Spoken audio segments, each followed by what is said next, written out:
I think this is the closest we're going to get to Darth Jar Jar. The founding of the future. This is the way. This is the way.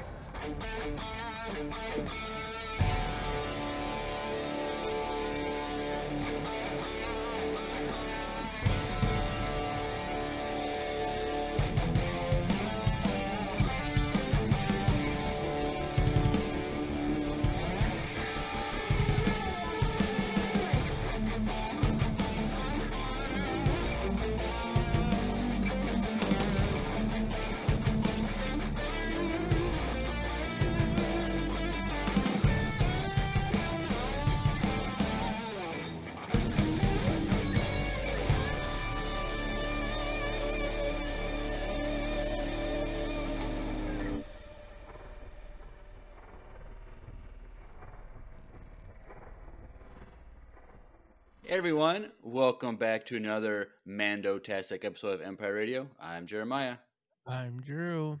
And we are back with The Mandalorian, Season 3, Episode 4, Chapter 20, The Foundling. Yeah. And before we get started, if you don't follow us on YouTube... Oh, true. We didn't announce that publicly. You missed something. So... True. If you... Because I was thinking I was going to put a little, like, a minute commercial on the podcast, like, just a separate thing, but, like, no. I'm not going to do that. I'm just going to say it online. On air. But on Sunday, Drew and I did a YouTube exclusive video. You can only find it on YouTube, and it is a review of Season 1 of The Last of Us. We did. So if you watch that show on HBO, great show, but you want to hear a breakdown of the entire season, Drew and I just kind of winged it. We just kind of made it up as we went along, but we did about an hour-long episode of just talking about the season and reviewing it and all that jazz. So if you are a fan of the show, go check that out. Follow us on YouTube. And the reason we did it is because we're thinking of maybe offering some non-Star Wars content that would maybe be through a Patreon paywall type thing just to make a few extra bucks. Because we don't want to be sellouts and water down our podcast by doing everything. True. So if you want us to cover Star Trek, we could do that behind a paywall. But anyway, go check that out if you haven't already. We already got like 1 million views on it. What is it? There's like 60-some views on 60-something million, yeah. Is it 66? 66 million, something like that? But yeah, go check that out. It'd be a lot of fun. Let us know if you would want some other content outside Star Wars in the comments on YouTube, or just tell us in Discord or an email or something. All right. Cool. But you're here for The Mandalorian. Drew, you just finished watching it, like always. Yep. What were your thoughts of this episode? I liked it a lot. I thought it was really good. Yeah, I thought it was really fun. It was underwhelming who saved Grogu, not gonna lie, because we've been building this scene up in our heads since we found out that he was actually part of the Jedi Order and how he was saved, and we were like, it could be Windu, it could have been Obi-Wan, maybe it could have been, I don't know. We were thinking like everything in the book, right? And then it was Jar Jar. But do you notice significance of the two significant things about this? So I'm sure you know that this was Ahmad Best, the actor who voiced Jar Jar Binks. So if you didn't know that, if you're listening, and walked Jar Jar. Okay, that is true. He was Jar Jar. he walked, but just in place of. But yeah. So Ahmad Best got to play Kelleran Beck. Now, so Ahmad Best hosts a kids game show where he plays the Jedi Kelleran Beck, which I Never watched. I never thought about it, but it's cool that they took his character from that kids like game show and made him a canon character. Because and I think his character is canon in the comics too. I looked up on Wikipedia, And and it says appearances are just the show and this episode. So never mind then. For some reason, I thought he was already in. So in the show, he's hanging out with kids while they're doing like game show stuff. So it's like he's training little Padawans, and so here he's taking care of Padawans. So I thought that was cool. So you were okay with it? It's growing on me. Oh, okay. I thought it was gonna be someone, a character we already knew. That was, like we said, like I was hoping it Windu or something, but like at first I was like, I didn't recognize him right away, but then like after like 20 seconds, I was like, oh wait, is that Ahmad Best? Like, oh, that's kind of cool. And then like I didn't even know of the show. I heard of the show before, but I didn't even know enough about it to make that connection until I saw someone else say that. But I knew that that's probably what it was, because I knew that he was doing the show stuff. So then when I saw him, I was like, do they really do this right now? So you're disappointed then?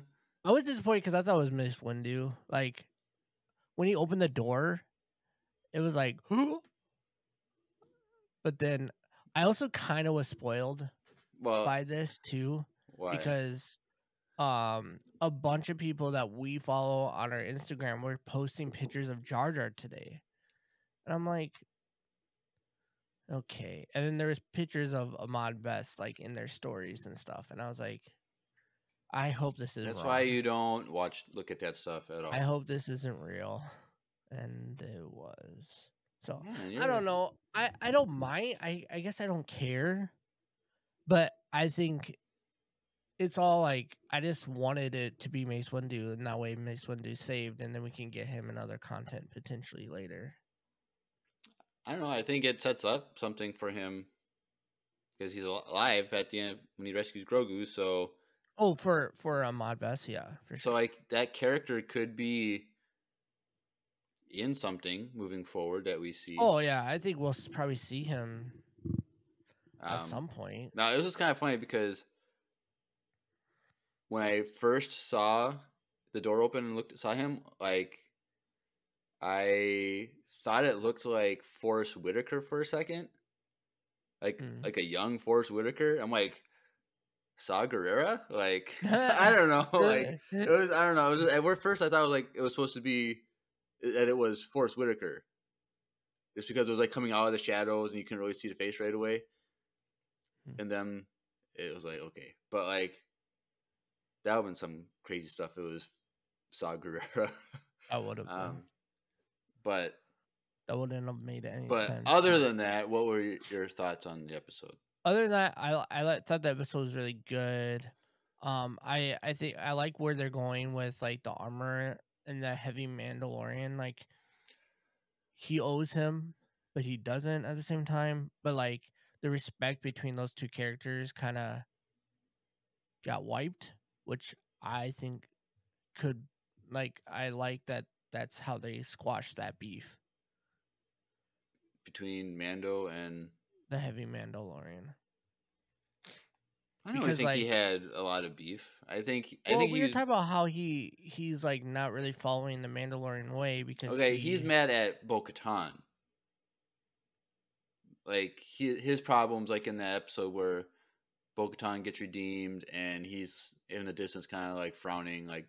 Whatever. He's also mad at Mando for actually being redeemed as well. How do you figure that? Because that means Mando is technically the rightful ruler of Mandalore because he has the Darksaber.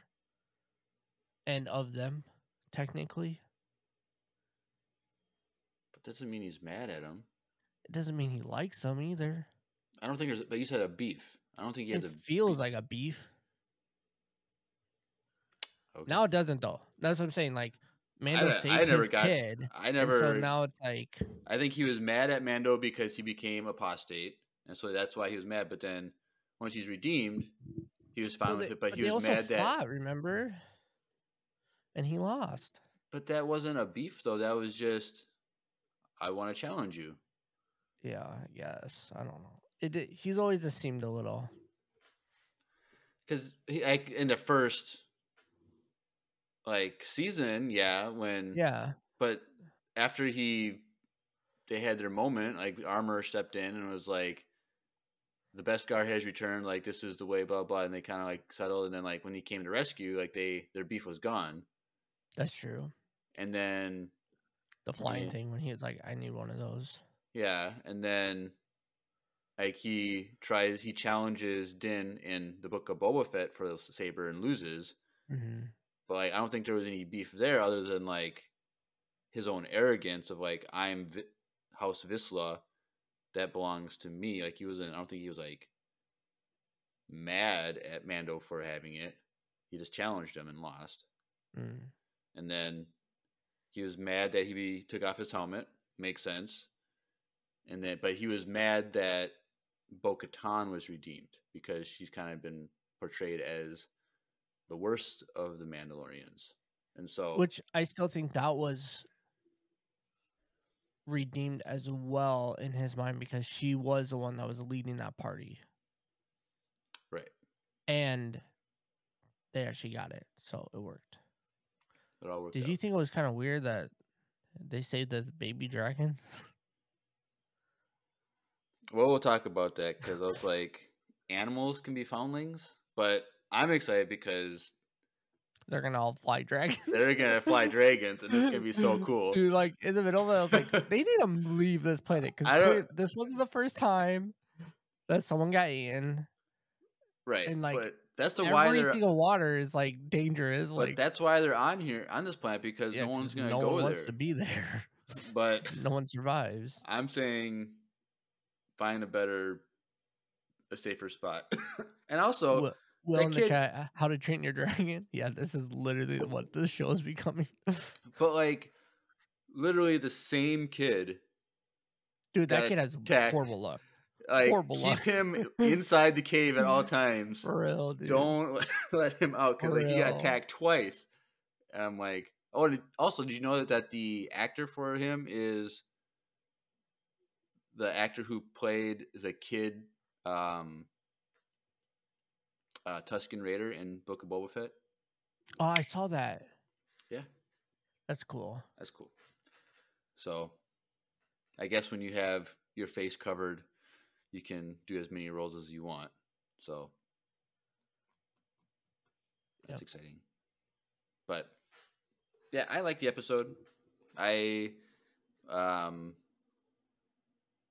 It was just a breath of fresh air in a sense. I don't know. It's like it was just like one, we get the flashback, which is cool, but seeing them training, seeing them be Mandalorians, getting ready, them like chasing after the dragon, and like last week we were like, that's the best, aerial battle we've ever seen in Star Wars, like starfighter battle. I'm like, then like this week we get them basically the same thing, but they're chasing a dragon with a jetpack. It was so cool. It was so cool, like that final battle after them like chasing it. Like that was just a great. There's a lot of good scenes in it. Like even the flashback, the chase scene. Yeah. Like that whole thing, and then we saw the Rock again from last week's episode. Right. Like there's a lot of cool things in this episode. And I liked it more than last week. And honestly. Then the sunset when Bo-Katan's flying into the sunset after the dragon, like there's that. Like there's a lot of cool stuff, and it was Carl Weathers that directed this one. So that makes sense. That's just cool that he did it. Yeah, overall I really like this episode, and like they haven't missed the Mandalorian so far this season. It hasn't missed really. Like last week's episode was a little slower, but the politics and stuff behind it, I rewatched it again. Like I really enjoyed that episode, even though it was a little bit slower. it had a lot of good plot points that we're gonna figure out throughout the show. And then like this episode, like it gave you a lot of stuff, but it like still kept you guessing. And then the thing at the end with Bo-Katan too, talking about like telling the armorer stuff. And the armorer like kind of believes her, but kind of not. I don't know. Yep. I think it was really cool. And I think she's really embracing this way now. This is the way. This is. And once again, I forgot to bring up the Spotify Q&A for last Well, week. it's okay. We can bring it up right now. So I'll bring it up right now. It'll be quick because we only got 3 responses, which is kind of... Come on, guys. You've been Well, doing last like episode, I feel like But was a little slow. my question is, what do you think will be Dr. Pershing's fate? So we got 3 responses. Jonathan says, I assumed he was lobotomized when Kane turned the Mind Flayer to 11. Can't have the New Republic knowing about Thrawn's secret projects. Ooh. Better get 11 to battle the Mind Flayer. Okay. Yes, Thrawn would be... I'm excited for Thrawn. Hopefully he shows up a little bit. I don't know. I think we will. I think we'll see him at the end of this season. Two-Stroke Farmer says, I hope he comes back to help the New Republic in some capacity, but I think he got too zooted by the Mind Flayer, and I'm too old to know what zooted means. So, shocked, wiped, yeah, something. And then Addie says, I hope he ends up okay. Crying face. Oh, he really is a nice character. Yes, he is a very nice character, Addie. But Addie. So anyway, that was last week's Q&A. But yes, let's jump in to some scene by scene. So we're back on the convent planet. I wish we had a planet name for this. I don't think we got one yet. Bootleg Tatooine. Grand Canyon Tatooine. Grand Tatooine. There it goes. There it is. That's what we're naming it. We could do Grand Tuino. What if it's a moon off of Tatooine? I don't know. There was two moons. Yeah. You see that? There's 2 moons in it, so twin moons. I don't know. But there wasn't twin suns. No, I don't think so. Because there's only one during that flying scene. Right. But I feel like we got a lot more Mandos on this beach than we had that first episode of the season. So there's probably like 50 of them, 60 of them. There's a handful for sure. So I don't know how much time has passed since that first episode, but that's a good point. Like, who knows? But there's tons of them there, unless they're just not all there when... They might have not all been there. I don't think that much time has passed because she asked how to eat. That is true.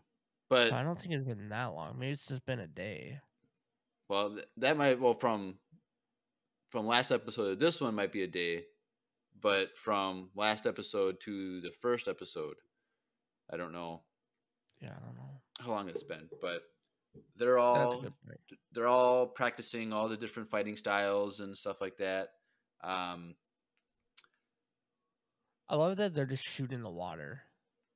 Right, they're just trying to test out their range and all that stuff with their weapons. But like no crap, things jumped out of the water at you. You're ruining their slumber. I don't know. A lot of the characters on this beach were CGI. They were not actors. And so like I could notice that, and it looked kind of janky at times. Like really I didn't weird. Notice it, but I'm like, could be your nice TV picking that up. Something like that. But I was like, look kind of weird. Cause I'm like, I know they want to like keep as few people on set as possible because they don't want spoilers to get leaked. Well, and you gotta think this was still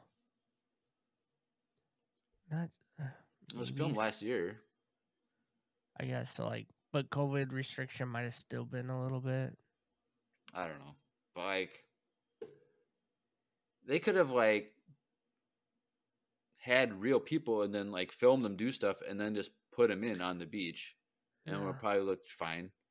Because they did that with the Kenobi series, because like you can see behind the scenes of just them filming Jedi fighting clones, and they just kind of like copy paste them into the Jedi Temple when the kids are running and stuff. So it's like they know how to do it. Yeah, and then and T in the chat said, why can't they just hire extras? They would have been way to do. There would have been a way to do it somehow. Yeah, but I'm assuming it has to do with just spoilers. Like they don't want extra people on set if they don't need them because they're afraid of spoilers, so of being leaked. So yeah, maybe. But I don't know. But it was fine, and so I honestly didn't notice it, but I'll watch it again and probably notice it now. Yeah, so they're all doing all their different weapon styles and fighting styles, and just kind of like doing point matches and seeing who wins, all that stuff. And this is kind of going through the perspective of Bo-Katan walking through, like just her being like shocked and amazed at what's happening. Like it's just something new for her to like see. Like, yeah, she's never seen this before because she's just grown up and had her core group of people that she was with in the past 30 years, and so she's never seen this except for like when she was a child. She said she like went to some sort of training school or something like to learn how to fight, but like this is probably completely different than that. So it was cool. And then Grogu's on the beach, what I thought was moving rocks. Yeah, me too. When I watched it the second time, I'm like, okay, it totally makes sense because he's looking at this one and this one over there is moving. And I noticed that right away. I'm like, wait, hold up. Why is he like surprised that one behind him is moving? Like, isn't he moving them? And then I realized, wait, never mind. It's like having like your wires crossed, like steering or something. But even like Din Djarin thought he was moving the rocks, though. Right. Like he was like, stop playing with these rocks. Yeah. And they weren't. They were crabs. Little rock crabs. Little rock crabs. And so Mando's like, all right, you're done playing by yourself. Like, you need to go practice with the other younglings or foundlings to, like, practice with them. And so, which we find out a cool little, I don't know, maybe it's already known. I didn't know, but a foundling becomes an apprentice, which is, I didn't know that. So it's like, I wonder when that happens, like what that actually means, because the new, which his name is, what's the kid's name? Ragnar. Like, is he considered a foundling still because he took the creed, or because he took the creed and has a helmet, he's no longer a foundling? He's an apprentice now. No, he's still a foundling because remember he asked Grogu like, well, he's not a foundling because he still doesn't have a helmet. And then he's like, well, he's not old enough to take the creed. Right. Because he can't speak. Right. But did they say that the kid is... Yeah, they called him a foundling. Because I don't think you become no longer a foundling. I think those other people are still like apprentices, like the ones that like went with. I don't know. Or like the people that weren't doing as well fighting, they're probably still apprentices. Or like maybe the ones that don't have jetpacks are apprentices. I don't know. And also, like, Ragnar is supposedly Heavy Mando's son. Yes, but no one knew that. But he's not a foundling then. No, because Grogu is. Right, but I'm saying he wasn't found. We don't know that. But he's his son. Well, yeah, but so your biological son is like, they may seem like it's his biological son. that's what it came across as, but I don't think it necessarily means that is. That just means like that is his son, because he found him potentially. You know what I mean? Like we don't know. But I don't think they consider Grogu to be Din's son. Yeah, they do. When did they say that? What's her name? Call Grogu, or said your dad. Bo-Katan said that, but that doesn't mean that's. I think it's implied. Because even in this episode, Mando's like, I'm his ward, which I don't know what a ward is. I should probably look that up. But like, maybe that means son in Mandalorian. Or his like representative. Like I'm his master. Or is it? Did you say I'm his ward or he is my ward? I think he said I'm. Chat, help us out. Well, I just looked up and said a person, usually a minor, under the care and control of a guardian appointed by their parents or a court. So like that's not really saying that Mando. He's in charge of him to make sure that he is allowed to do certain things, like fight without a helmet. I don't know. I think. But I still think, yeah, that's a good question. But he was called a foundling. Because they're like, we got to go get that foundling. And then it seemed like no one realized that was Heavy Mando's kid. Well, I'm sure they all knew. I don't think so. Because I think Din Djarin was like.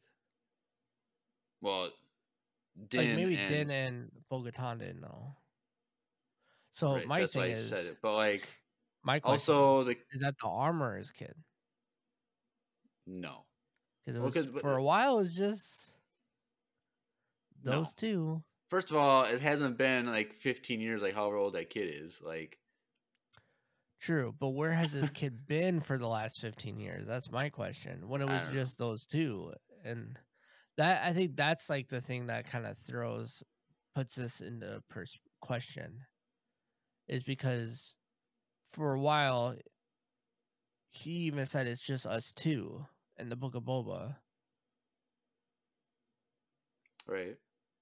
So where did his kid? That's why I think it's a foundling, but he says that that's his kid.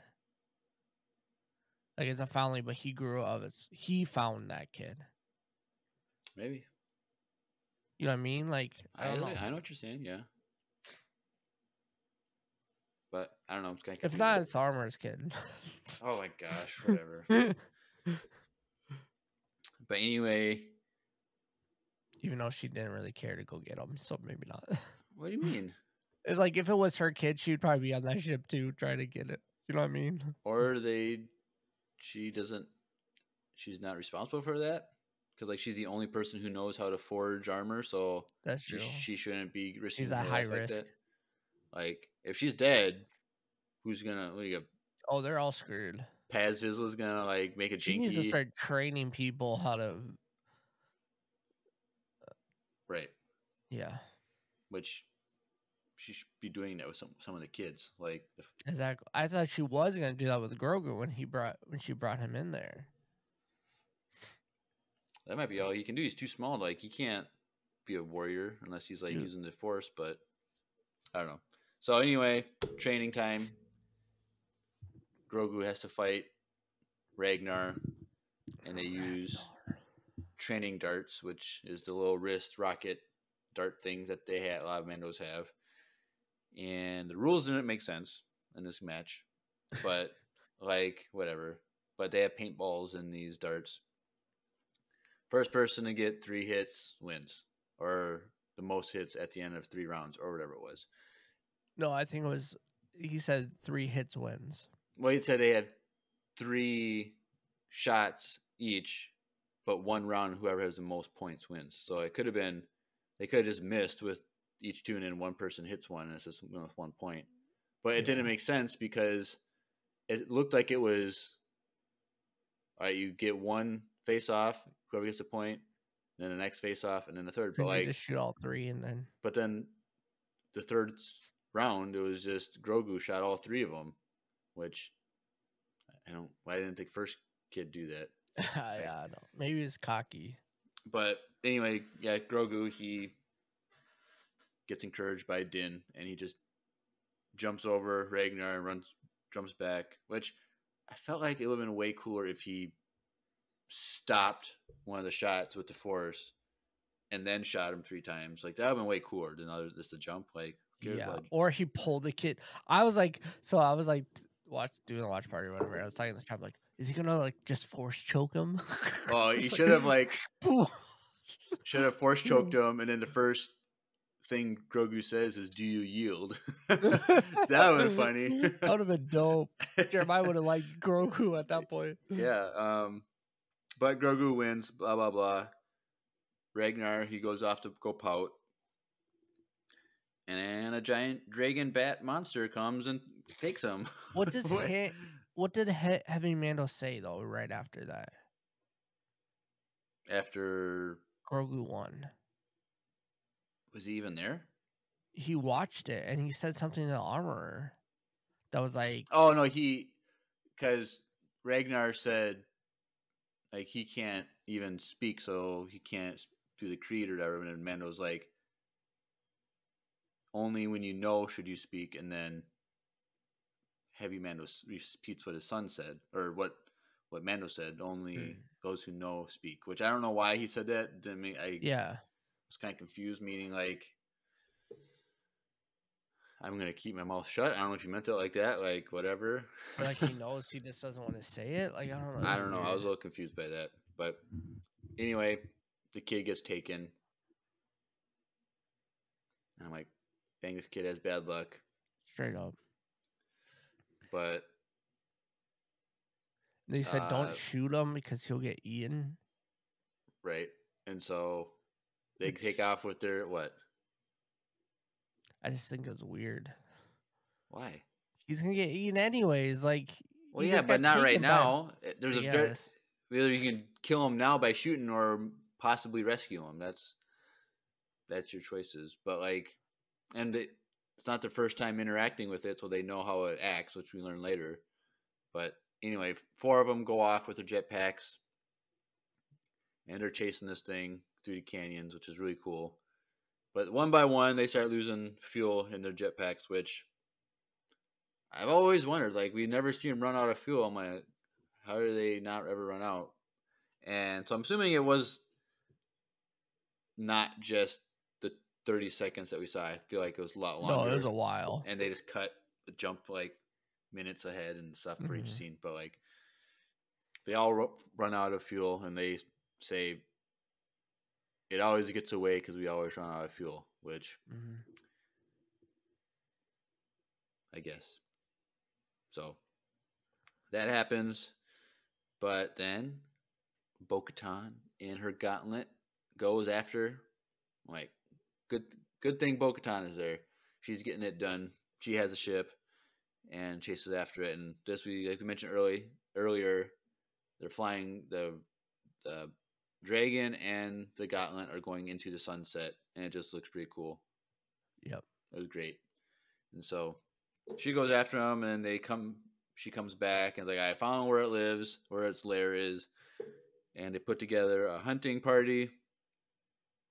And some of these members that go in the hunting party are called Street Hawks. Like, that's a group of them. So it must be just like some class of Mando that they have certain fighting skills or skills that they use, that they specialize in, kind of like the Night Owls. They're their own thing. So it's probably because a streak hawk, I think, I heard is another creature from Mandalore. So that's cool. And so Bo-Katan has a little mapped out of the mountain area that the nest is at, and they kind of go over their plan, blah, blah, blah. They have to like scale it because the sound of the ship or their jetpacks will scare it away. So they have to climb it. That's their plan. So that group goes, and then it's the Armorer and Grogu. And she's like, well, nothing we can do, so come back with me. You got a lot to learn. And so I think she brings him back to the Forge, which we learned some cool stuff about the Forge. and kind of like why it's important to them, because it's not just for making armor, but it's also symbolic of what it means to become a Mandalorian, where she says you start out as this raw ore, and then you get your imperfections taken out, and you get molded, and you become better and better until you are perfect in a sense. And so I thought that was cool. What did you think about that, Drew? Yeah, I liked it a lot. I thought that whole scene was really sweet. I do think the piece of armor that she made him was kind of lame.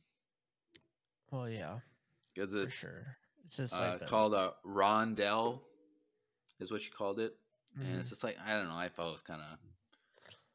There's only so much body you can put on. But I'm like, you can't carry much armor. I was kind of sad. I was hoping she was gonna like try to forge a helmet for him. Well, she wouldn't do that until he's ready to take the creed. But I don't know. But she's like, what?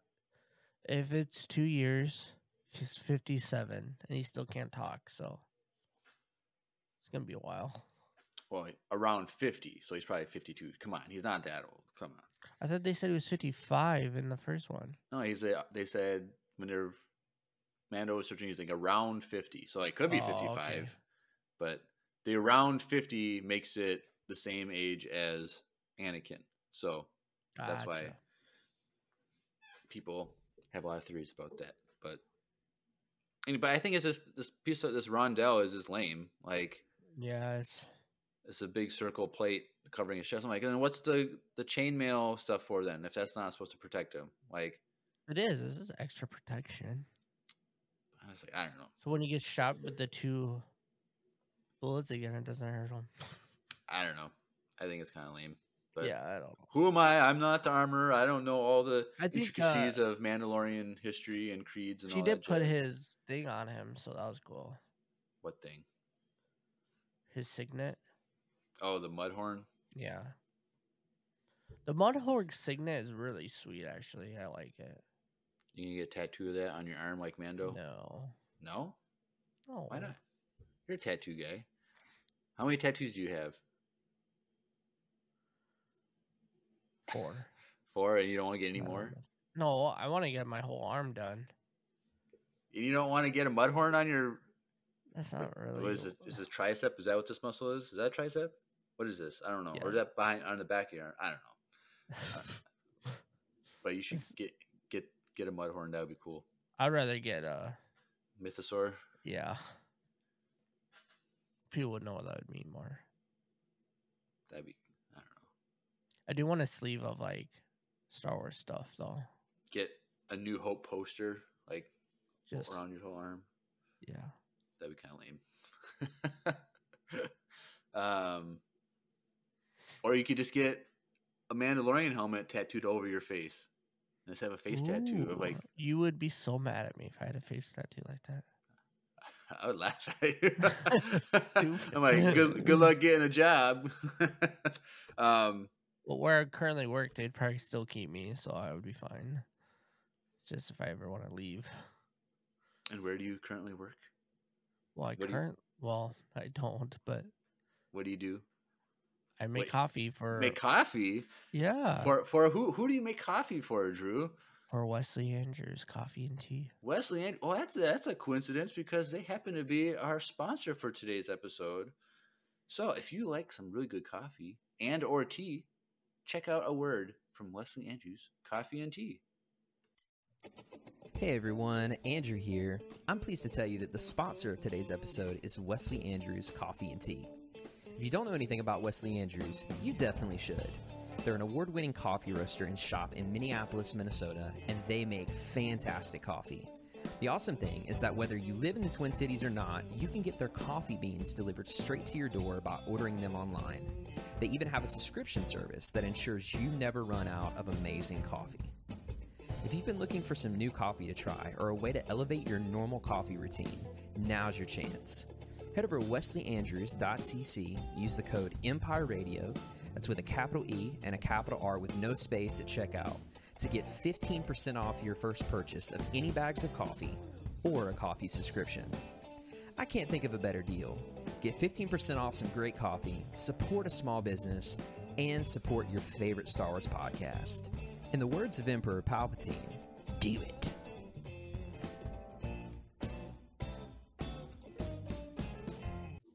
Do it. Do it. All right. Cool. But while the armorer is forging this armor for Grogu, Grogu has the same reaction as Mando did in season 1 when he was having armor forged. Has a flashback. And It's just pretty cool how they did that. We should have figured it out beforehand, because last week we were like, oh, the mind flayer thing, where there's going to be something with like restoring memories, and maybe they're going to hook up Grogu to a mind flayer and reverse its thing to heal its memory, like something, or Luke's going to show up and continue to heal his memories like he did in the Book of Boba Fett. And no, he just had a PTSD flashback from when he almost died. So there's something magical she's doing when she's making armor, that she's making people reflect on their past. Well, when that giant press was banging, it was making sparks, which was the sparks that were being shown. Yeah, true.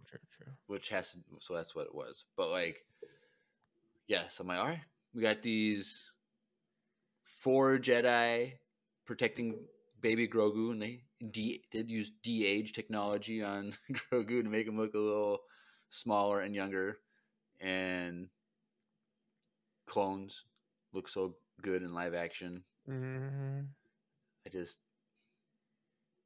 wish we had clones in real armor more often. Because, spoiler alert, in the prequels, there was never one clone trooper that was practical. It was all CGI, every single clone. So that's sad. That's but depressing. But now we get it in live action, real armor, people in real armor. So, or maybe not real armor, but you know what I mean. And what I would give to get the last 4 episodes of Clone Wars, but live action. Maybe. That'd be so cool. I just want the prequel movies done in Clone Wars animation style. Oh, that'd be cool too. Because there's this guy on YouTube. He hasn't had updates in a while, but he's doing the Obi-Wan versus Anakin fight on Mustafar in Clone Wars style, and you have like little little previews of it, and it looks really good. And then he just stopped. Well, we haven't got any updates, so some people are thinking he's gonna release it on Star Wars Day this year. But like, it's really good, really good. It's like, and it's just one guy, so it's like he can't go fast to do that quality. But like, it was like season 7 of Clone Wars quality animation that he has. Is that good? It looks like it's made by Lucasfilm. Like he just took. Dang. So that's really should cool. Get a job. Or he should come work for us and make us have him do stuff for the VCU. That'd be cool. But where are we on this? Order 66. So yes, Grogu being protected by 4 Jedi, and they're trying to get their way out, and they're about to die, and the female Jedi pushes Grogu's pod into the elevator and says, "Gotta make it to Keller and Beck, or he gotta get to him." And so he barely gets, the door barely closes because they start shooting as the door's closing. Could almost hit Grogu, but because he's in there with the body of the Jedi, because that's where Ahmad Best or where it picks up his second saber, which is cool. So anyway, elevator goes down, door opens up. We're all wondering who it is, and someone we've never seen before, unless you've watched that game show. But it's Ahmad Best as Kelleran Beck. Kelleran, that's a cool name. It is a cool name. You could name your kid that, your next son, Drew Kelleran. Sure. Kelleran. And so he's dual wielding. I wonder what it means. Chat, look it up. It's probably just, it means something. I don't know. You see those things where it's like, what's your Star Wars name? What's like the first 3 letters of the color shirt you're wearing, and then the last 3 letters of the last thing you ate, and that's your Star Wars name? They probably do that all the time. They just make up. They have the same thing like with rappers, and that's how Childish Gambino got his rap name. Was he did that, And then he came out with Childish Gambino, and then he's like, "Yep, that's my rap name," and he stuck with it. And look where he is now. He's the best. And so Kelleran, he's taking out clone troopers with dual wielding, which I don't know if we've ever seen dual wielding in live action other than Ahsoka. Because like we never saw it in the prequels. I think there's like maybe like one guy in the Battle of Jesus way in the back that has two, but it's just cool seeing dual wielding. I was trying to think. I don't think so. It's just cool. I think dual wielding. Oh, I think it's the best. It's better than a double saber. Dude, we saw Anakin do it. Oh, when he kills Dooku. And when he tried to kill Dooku in episode 2. Oh, that is true. Obi-Wan throws him his saber. He was actually pretty nice with it, too. But, I don't know. Dual wielding is the superior thing, in my opinion. But, so he's taking him out. Force pushes one guy off. That's a long fall. R.I.P. He jumps on a speeder bike with a sidecar on it, and there's a chase through Coruscant. Dude, that's so cool. Those lats, like that's crazy. Those giant lats after this little thing, they're just shooting at it. Like the LAATs, the low altitude something transport. Yeah. I forget what it's called. But he's getting chased. He goes into a train tunnel. And then he exits, and then that lat crashes into that train. But he exits everyone. He exits onto the square where we were last week with the highest point of Coruscant. I'm like, okay, that hopefully, like, was that the only reason they had that part in the episode last week, was so they could do this scene, like, or they already made a scene in CGI and they're like, we will just copy paste. Like, we don't want to have to make a new spot, but they're chasing him, blah, blah, blah, and he sees in the distance a landing pad with a Naboo ship on it. And so it was a Naboo ship. That's what I thought. Yeah. So, and then members of the Naboo military were there. So it's like, who set this? Did like they just happened to be there? No, like they're there to help. And so it's like, who sent them there? Because Bail Organa, maybe, I don't know, at this point, we can assume that Anakin is still in the temple. Mm-hmm. And so Padme is because in the episode 3, Padme is looking at the Jedi Temple from her apartment condo thing. And it's burning the way we saw it burning. Yeah, seeing the smoke and the flames and stuff. So, like, did she call somehow? But, like, why would Kelleran know about it? Like, and, like, was she also from Palpatine set it up? No. But, like, I don't know. Could have. Because, like, at this point, do they know Palpatine is... Well, I guess they do know, right? Not at this point. Because he just fought Windu and this started Order 66. So, and he it could have been Palpatine. But, like, why would he do that, though? To keep Grogu? But he didn't know that Grogu was going to be there, though.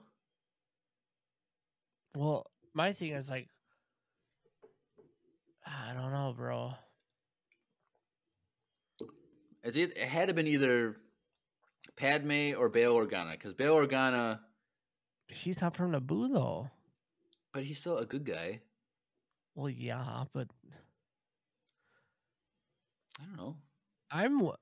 Who else would it be? I don't know who else. I like the theory of Palpatine trying to keep Grogu alive. You just made up right now. Yeah, it makes sense to me. I don't know, because to put all that work into because Palpatine does have visions of the future, and so he can. But like, I mean, think about it.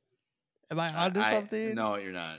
Okay. First of all, Chat? we're never gonna find out. Like that's just. Oh, we will.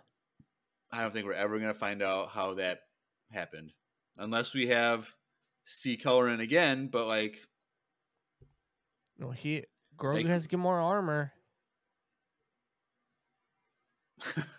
right? which means That'd more be- flashback. that would be- Technically, probably not this season, but I'm just saying. I don't know.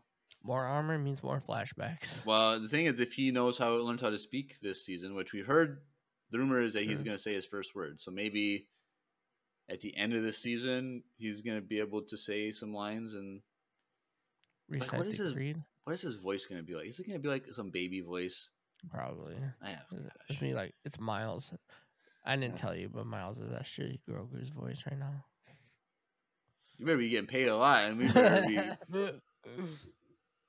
Empire Con's gonna be turned. I can tell you that. But yeah, so well, I thought it was cool was that the military members of Naboo were there.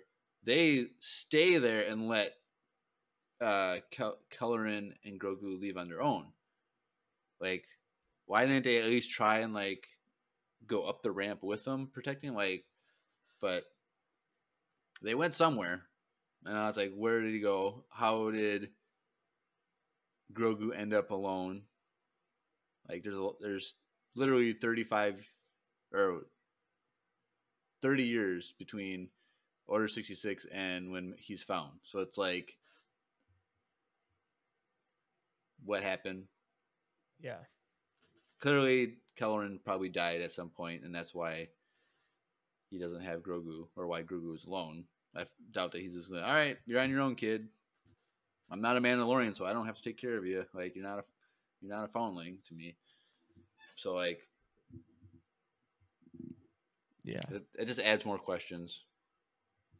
Yeah, it answers who saved him, but then now what? Because I got to go back now and listen to the Ahsoka episode where she explains his past. Like, because someone took him from the temple, but she says a couple other lines about things that he went through.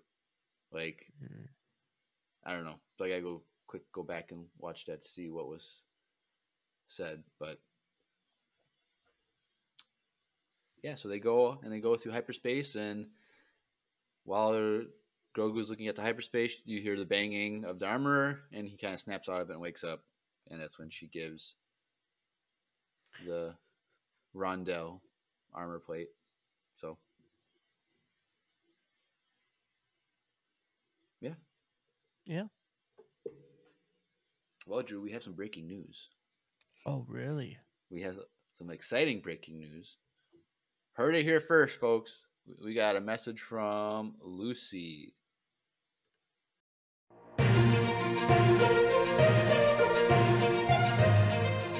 Hey everyone, Lucy here from Wild Space Channel 66, and I'm pleased to tell you that we've received a distress signal. Well, that part's not pleasant, but what is great is that you can help. According to this group of individuals, a Star Wars audio drama was created by Empire Radio listeners sending in voicemails. It's all original, it's all entertaining, and it's all audio and no visuals. That's where you come in. They need you listeners to send in your own art to illustrate these voicemails. You don't need to be super experienced, and you choose the medium. Some examples include Lego, digital art, painting, and black melon sculptures? That's a new one. Anyways, the process is super easy. Just look in the description for a link that will take you straight to a Google Doc. Inside, you will find clear and helpful instructions on how to submit your art. In the words of Emperor Palpatine, do it. Do it. Do it. Definitely help us out. We've been going on a fast streak recently because of Dave. Dozdar in the Discord. He's been sending in a ton of Lego stop motion videos that are amazing, but there's still many more to go. So if you know how to draw, if you know how to paint, if you know how to do anything artistic, please click the link in the description. Help us out. Some of them are really easy, but people have been taking all the easy ones, and now we're getting into like the second half of the project where They're super long. There are a lot of details, lots going on, tons of characters, so they're getting harder and harder. So grab your easy ones right now. Yeah. So it'll be fun. It'll be great little fan made movie that we would have for you. So definitely go check that out. But back to Mandalorian. So the search party, they go out. They go to the spot where the nest of this. I think they call it a raptor. Actually, now I think about it. Mm-hmm. But we'll call him a dragon because it's a dragon raptor. It's a dragon. But they land. They land far off because they don't want the sound of the ship to scare off the raptor dragon thing. So they land and they walk a long distance to the bottom of the thing. And all right, we'll camp out overnight under this ledge. We're out of sight. It's definitely not going to smell the smoke that we're burning from the fire down here. Yeah. But it was pretty high. Yeah. Also, if it's a dragon, they breathe fire anyway, so it's probably couldn't tell. Has that and smell their nose, on its nose. Did you see their nose? It was like just like the nostrils like on the top of their head. Oh, I didn't. It's pretty ugly, so maybe they don't have a good sense of smell. Maybe. But they have camp. They build set up camp, and they'll go first thing in the morning to climb the side of.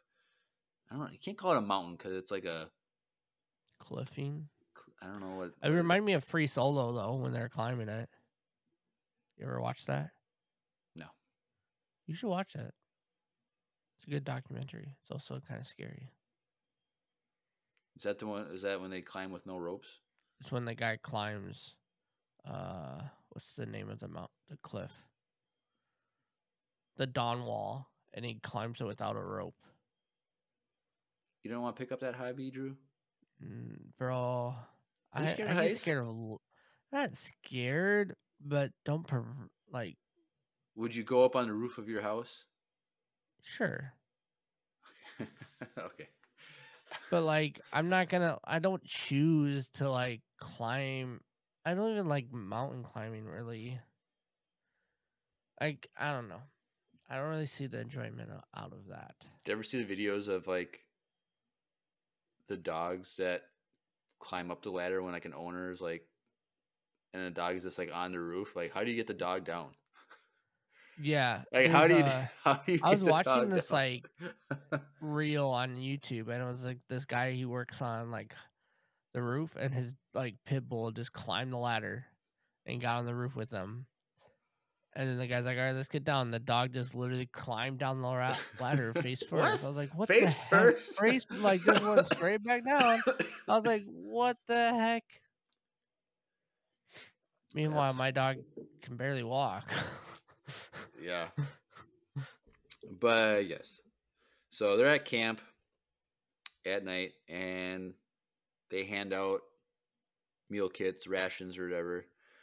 And Bo-Katan's like, how do we eat with our helmet on? I'm like, we've always wondered that. Like, how does this happen? Like, how do you... Because we saw, was it second episode when the Pog Soup, I think he like lifts up just a little bit, and then, but like, so you can, I guess it's okay to see the chin, I guess, but... Remember,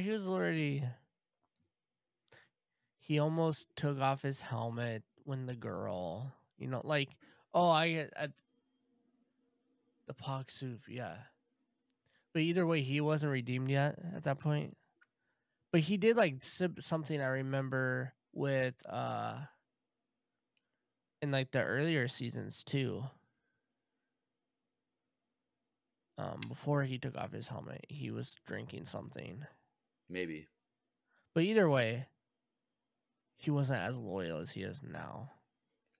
Right. So he's like, well, we don't eat together. We just all go off on our own and eat privately, which kind of yes, but that's lame. Like, eating together is like the best part about eating.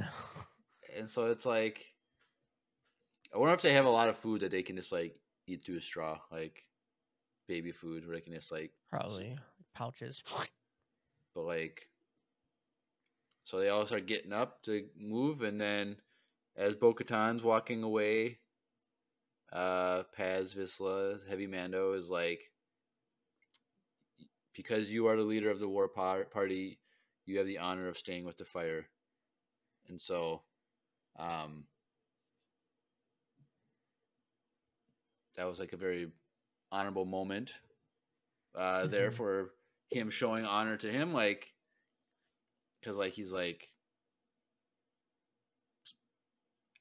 it's his son that they're trying to rescue, and she's the one leading, so it's like something that's important. Yep. And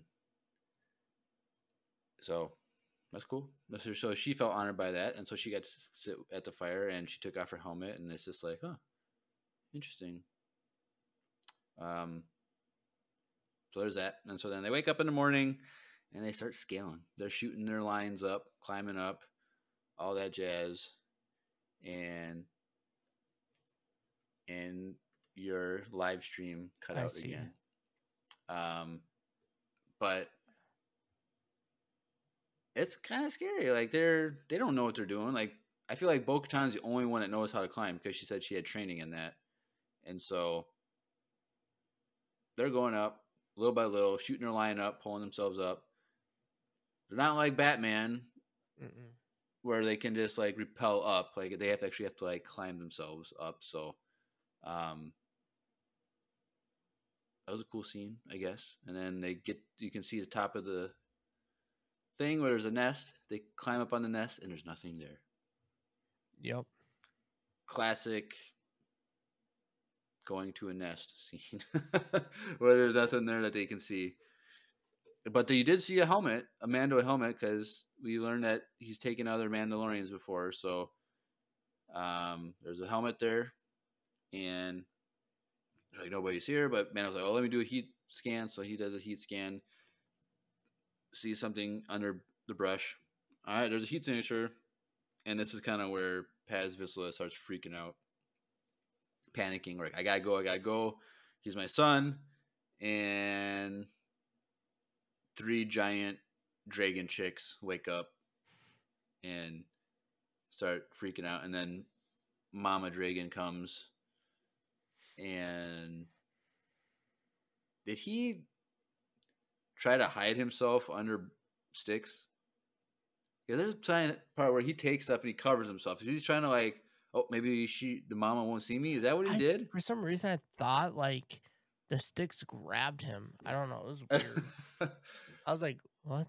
Is the nest alive? Because like, I guess the mama didn't know that he was there. I think she was just responding to the sounds. Because like she didn't attack Paz Vizsla. So I think he did cover himself and she just didn't see it. And the craziest part of this whole thing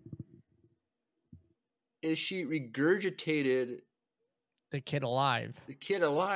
Out the mouth. Like, what? Yeah. How does that work? Did you say something about the nostrils on top of the head? Mm-hmm. So maybe it has some weird breathing thing where... I don't know, dude. It was weird. Like, that's just like, the how weirdest... is he alive? He's like, help! Like, yeah, you can have the stomach acid of this dragon for the last day. And like, we know that like if you have the helmet on and it's sealed, like it can help you breathe and like where your toxic air or some like air source of some sort or something. But like, how long was that kid in there? From the whole over 24 hours? Like, I don't know. That was just a weird. It was weird. I don't know why It was confusing. Why the writers chose to do that. But he regurgitates them, and then Paz jumps out, and the mama freaks out and picks up Paz with the mouth, and then grabs the kid with the claw and flies off. And then the Mandos chase. And I thought this was a great scene. I think this was my favorite part of the whole episode, was them chasing this dragon, like keeping up with it, fighting it, trying to like do what they can. They're throwing like wires at to like Catch it. catch Slow it, it down. and they're trying to use their vibro blades to attack it. Mm-hmm. Now, here's the thing that even though it's my favorite part, I was really disappointed by one part. I thought Mando was gonna whip out the Darksaber and like cut off like the leg or something that was holding Ragnar. Or It would have been cool, but I feel like Mando would have picked up the Darksaber and then like jetpacked it straight to the ground because it's so heavy. well, I think in that moment, like he'd be doing it as an act of like, I have to do this to save this kid. Like it's not, he's not thinking of him like that mental thing that's blocking him. Like he's being the Mandalorian. He's saving. Like we even learned at the end of the episode, like the highest thing you can do to honor the creed is to save a foundling. So it's like doing that, I think, would have been a learning moment for him to be who he's supposed to be with the Darksaber by taking it out, cutting the leg off, or just chopping the head off in the air or something. Like I thought that's what they were gonna do, but it didn't happen. So but I don't know. But it was cool. I really like when Bo-Katan got smacked out of the air and she was falling. Mm-hmm. That was just cool. I don't know. I just really love this scene. Yeah. And it's definitely some good CGI. It wasn't. No, it felt real. Like it was really good. There was nothing about this scene that like pulled me out of the scene. Like it was really, really well done. I thought it was really good, and I noticed like when Bo-Katan's like armor plate fell off, I was like, "Oh crap!" Yeah, it's not like is she gonna go get it again? Like, right. So that was cool. I really like how they did, or it like fell off and she kicked it in the air. I thought that was cool. Just a little. I know it's kind of stupid. It's like she falls off and then accidentally kicks it, like rather than it just falling. Like that's a conscious choice by the writers to do that. Yeah, and it's just like I don't know why stuff like that like gets me all like pumped up about storytelling, but it just does. But anyway, Mando goes in, grabs the kid, but gets dropped, and he chases after him as it's falling, and catches him. Like obviously they're gonna save the kid. They're not gonna let the kid die. Like no, especially now that we know that that's Heavy Mando's kid. Yeah, so it's like I wasn't worried at all, but no, but it was so cool. That was cool. So they get back to the convent, covert, whatever, I can never remember whatever it is. They get back. Heavy Mando and Ragnar walk out first, and everyone starts doing Wakanda forever. For real. I thought it was cool. That's how they clap, is just clanging their armor. But I was like, this looks like Wakanda forever. Like, yeah, but y'all stole that for sure. But what other way would you clap with other than your form? You're not gonna okay, they're not doing the clap, so you have to do something other than clapping. It's the easiest thing to just do. You're not hip, gonna hip, hooray, hip hip hooray. No. They all get horns out. Like they all just Mandalorian instruments, that'd be cool. Like horns made out of Beskar. Dude, those things probably sound dope. Yeah. And so then the rest of everybody else comes walking out, and Bo-Katan walks out, and the armorer says, "You've done the highest honor of the creed by rescuing a foundling, and you have the honor." And she notices they call him a foundling. Yep, I guess. And then, but she notices she had armor missing, and she's like, "Well, we got to replace your armor." And she's like, "Cool." And then, you forgot. No, I'm not forgetting. I'm getting there. Okay. Come on, let me follow the chronology of the timeline here. And so then she's like, "Well, we got 3 more foundlings for you." I'm like, "What?" And they pull out these giant birds out of the ship. I'm like, "How do they get those birds in the ship? How did they get them in there without dying?" Like, there's so many questions. but it's okay. But like the Star thing Wars. is, I'm excited for this because They're gonna fly them. They're gonna grow up and they're gonna fly him, and Hopefully put Beskar on them. dude, that'd be so cool. They armor them Beskar up, armor, dude. and like Maybe they can find some of those turtle alligator babies. oh, that'd be even crazier. Oh, we forgot the bat, the bird thing when it got killed. Oh, it didn't get killed. It fell out of the sky, hit the water, and then a giant turtle alligator ate it. Which there's always a bigger fish. Which is funny because I'm odd best. I said that. I was like, there's always a bigger fish. But oh man, I just don't know how long it's gonna take for those things to grow up to be flyable. Like it's not gonna be this season. That probably will be the finale episode of this season. But I feel like when they're fighting, I feel like it's gonna be like years before those things are big enough to fly, and then also to know how to train them, and then bring them to Mandalore because they move back to Mandalore, and then the Zilla Beast, and then they use them to help fight the Zilla Beast. You mean the Mythosaur? Mythosaur, sorry, the Mythosaur. There's too many monsters in the show now. I know. But like, wouldn't that be cool though? I don't think they're gonna fight. I don't know. They might, but I feel like it's still years away before those things are maybe combat ready. Little naked chickens right now. But it'll be cool seeing them fly together, like in a formation, like because I feel like they have to like use them to attack. Oh like, yeah, for something sure. Not just like people on the ground, but like ships and like starfighters and I don't know, just Thrawn. I don't know. I just want Thrawn so bad to show up, but like, what the heck is Thrawn doing out there? We don't know. But like, I just want to see these things fighting something else. Be cool. But the armor takes Bo-Katan back to the forge, and she's like, "Well, I can't upgrade. We have to start at the basic. You had a bunch of like upgraded armor that got lost. That piece was an upgraded, advanced piece, but we can't do it. We can start over." And she's like, "Do you just want me to put the Night Owl signet on there?" And she's like, "Is it allowed to have a mythosaur?" And she's like, "Well, the mythosaur belongs to all Mandalorians, so anyone can have it." And she's like, "Yeah, I'll have one that's the Night Owls, and the other one will be the mythosaur."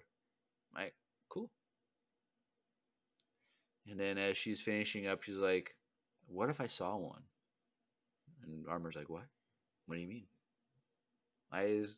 What if I saw a mythosaur? Or I said I saw a mythosaur. And she's like, "Well, that's very lucky. That's a very intriguing vision." And she's like, "It's like a high honor vision or something weird." And she's like, "What if I saw a real one? Like I saw a real one in the living waters on Mandalore." And she's like, "When you accept a creed, you will see many things." And she's like, "No, I saw a real one." And the Armor's like, "This is the way." So that begs a question, and I think this is our Q&A for Spotify is, was there an actual mythosaur in that water or not? Because part of me thinks that Bo-Katan started to believe when Mando was entering into water, she kind of had a conversion experience there where she kind of had an epiphany of seeing the faith of Din going into the water, and she bathed in the living waters, and they're living waters. They have special properties. Do they cause hallucinations? Do they cause is it like connected to the Force somehow? Like, can it create visions? Like, it could mean that it wasn't actually there. The mythosaur wasn't actually there, but she just had a conversion experience caused by the living waters. I think it was real. You think it's real? Yeah. I want it to be real. I think the Armor is just assuming that it's not. because no one's seen it in a while or whatever. But I think it's real. But Den did say he didn't see it. Well, so he was already drowning to death. Yeah. So I don't know. So that adds to the thing. Like, he didn't see it, but she saw it. So, like, we saw it. I saw it. Did you see it? We saw it, but we saw it through her perspective. So, True. like, I don't know. I think it's real. Don't take this away from me, Jeremiah. It's got to be real, bro. I don't know.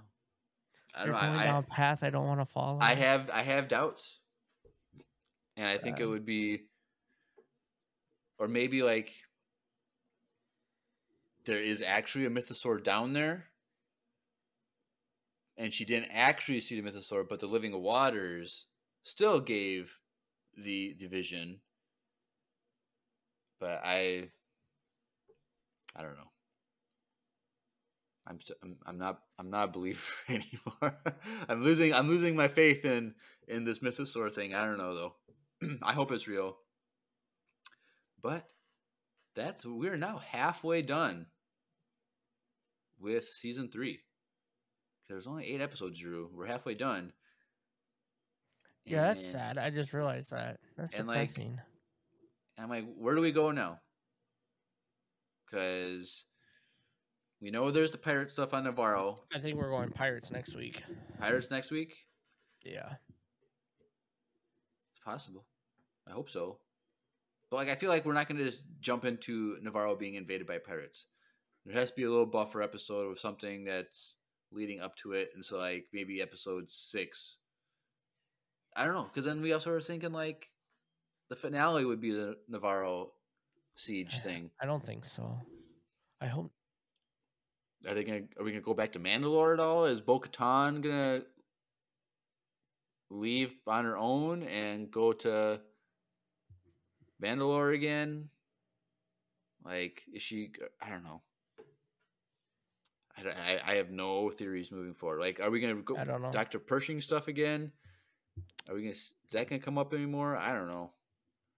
This was a short episode too. Yeah, it was only 33 minutes with everything in it. So, are we gonna get a 2 episodes of Boba Fett episodes, and so we miss out on Mandalorian stuff? Like, what's gonna happen? I don't know. I don't know. We'll find out next week. Is Boba Fett gonna go to the living waters and get redeemed? No, that boy needs his helmet off. We need him to do that so he keeps his helmet on. You need him to do that so he keeps his helmet on. Jeez, but I don't know. Oh, there's not. Maybe we'll get Ahsoka stuff next week.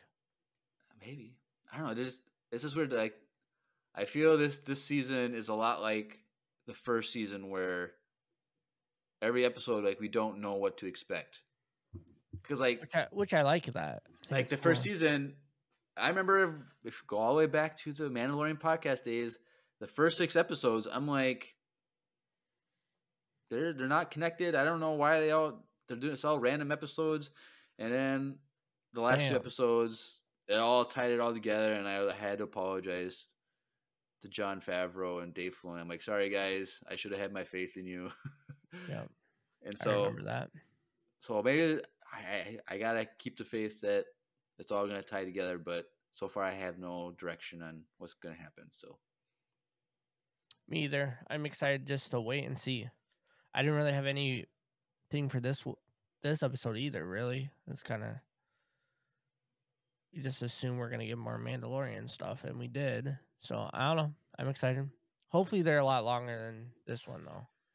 I want some more longer episodes now. Definitely. Last week was a long episode, but there wasn't a lot of action. Right. This week was very action-packed, but not that long. So, I don't know. I'm excited. Like I said, like this episode, like it gave us enough stuff too. Like it was still heavily building, even though it kind of like, I could see how people could think it was kind of a filler episode. Kind of like a side quest. Yeah, kind of. but still give us a lot of knowledge behind like Side quests Mandalorian and people. And, what you get are those giant birds. yeah, A little side mission to get little some side mission. Yeah. a little help later on. So I don't know. I liked it. But that's everything we got. There's no Yeah. voicemails. So hopefully tomorrow's episode Oh, we'll have some voicemails because we are going over 2 years strong with voicemails for every episode, or every week, I should say, because we only do voicemails. Well, we say once a week, but people have been We've been sending in doing it. Mando stuff. So Send them hopefully in. send them in. Yeah. So like I said, I have no theories. We don't know what to expect. So I'm just excited to see what happens. Yeah. And then stay tuned for tomorrow night when we do, or next episode when we do Bad The Batch Bad episode. Batch. Did you watch it yet? I have not. I'm gonna watch it as I'm editing the watch party. Part of me Well- wants to say you should not be distracted watching this episode. Well, I figured there's only 3 episodes left, and this is called a tipping point. So Yeah, so there's a lot of details that Yeah. you want to pay attention to in this Bad Batch episode, but I don't want to spoil anything. yes, shush. All right, let's go over some social media stuff and get out of here. So I can edit and watch the Bad Batch And so I can edit and upload. So and go to sleep. if you want to get connected with Empire Radio, a Star Wars podcast, go into the description below, wherever you're listening to. There's a links.co/Empire Radio link, and that's a landing page for everything Empire Radio. Facebook, Instagram, YouTube, Twitch, fan email, the VCU Illustration Project, the invite for the Discord. Go join the Discord. It'll be a lot of fun, a lot of shenanigans. Do it. More the merrier. We are part of needlesslynerdy.com, which is an entertainment network that we are part of. So there's a link for that. Go check that out. A lot of cool nerdy stuff going on there. Because if you're listening to this, you probably like other nerdy stuff too. So, and also, like we mentioned at the beginning of the episode, go check out our YouTube where we have our Last of Us review of season 1. This is a little taste of, if you want some non-Star Wars content in the future, let us know so we can maybe set up a Patreon and stuff so we can make a few extra bucks and you can hear some different perspectives on things other than Star Wars from us. So Yeah. we're just experimenting. We're just throwing it out there. We don't have anything planned or anything. We just want to see No. what people want. But Right. with that, if we did do that, it would also be like interactions. Like you guys can pick stuff that you want us to watch and review as well. So If you want us to watch droids, Andrew's gonna become a Patreon member just so he can get on the droids thing. We gotta watch droids. That'd be funny. But that would be, if you want us to do droids, that's gonna be $100 a month, just so you know. But yes, get connected to Empire Radio. Also, we didn't mention it this episode, but EmpireCon.